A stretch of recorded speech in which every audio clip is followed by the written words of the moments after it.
In this video, we're gonna outline your day-to-day in a US university in your classes and how flexible they are with student athletes. We're gonna outline the flexibility in times. There are classes that start from 8 a.m. and there's classes that start at 6 p.m. and how you can choose your classes that best fits your training schedule. On the second part of the video, we're going to outline the structure of a class in the US and how they grade it compared to your home country, at least from my personal experience in the US. First is the flexibility in time. Like the coach will say, depending on your video game, what is your training schedule and your competition schedule, because there's going to be online competitions, LAN competitions, and then with your tutor, you're gonna select your class around the training schedule, and the classes can be from 8 a.m. to 6 p.m. It's about getting your credit hours depending on how much credits you want to do, 12, 15, 18 credits a semester. It's working around the schedule, and they're always very flexible, and that's the main reason why the US is the perfect place to continue competing and studying your university degree at the same time.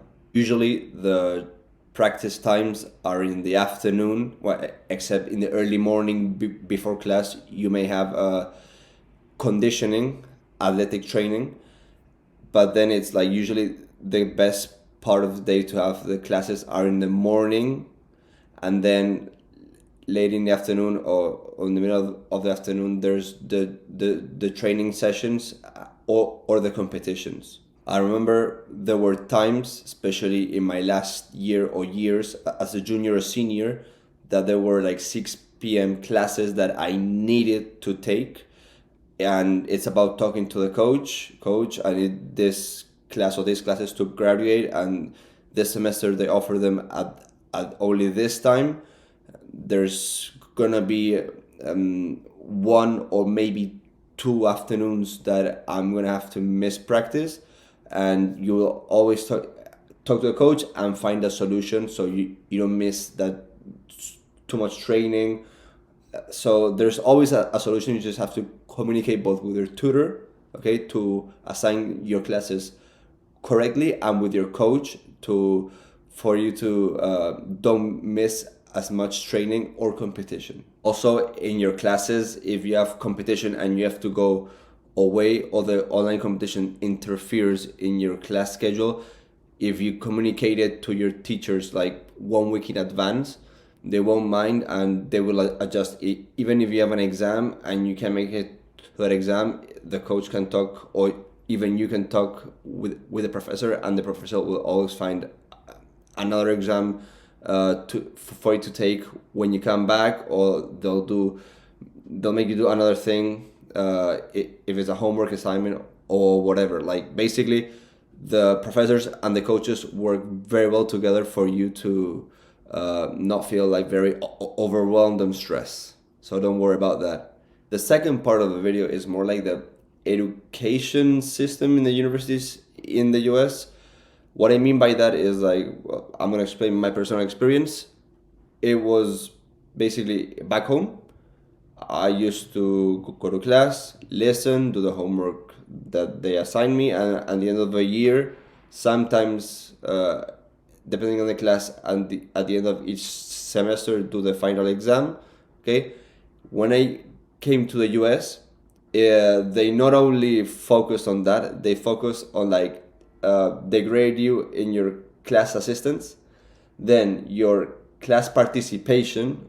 Okay, uh, like there's times for debates, or like when they're explaining something, like you participating in what he just or what the teacher explained, that the teacher accounts for it and will grade you for that as well. Also, like presenting, they do a lot of like what you learned in class.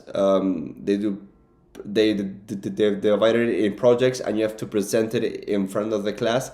And also the bi-weekly exams, yes, it's more like doing exams like every 2 weeks, and then an exam at the end of the semester. So basically, all the class participation, all the attendance, all the presenting, all the homework accounts like usually for a 70 to 80%, and the final exam is like usually it's 30 or 20% of the total. So I preferred it honestly, the US system in that sense, because for when I graduated, my work routine or my work mentality was more of a continuous improvement or like continuous doing. To sum up the video, the coaches and the professors work with you to provide you like the best daily routine for you to focus and excel in both academically and in esports. Then also I explained a bit the education system based on my experience back home and in the US. For me, the US education system in university was much better, and it helped me in when I graduated in my work, and it's still like ingrained in me, and I give thanks to that. Maybe it's not for everyone, but hopefully you got value from this video. If you really liked it, hit a like button, and if you wanna know and listen to more content about studying in the States with an esports scholarship, subscribe to our channel, and we'll see you in the next video.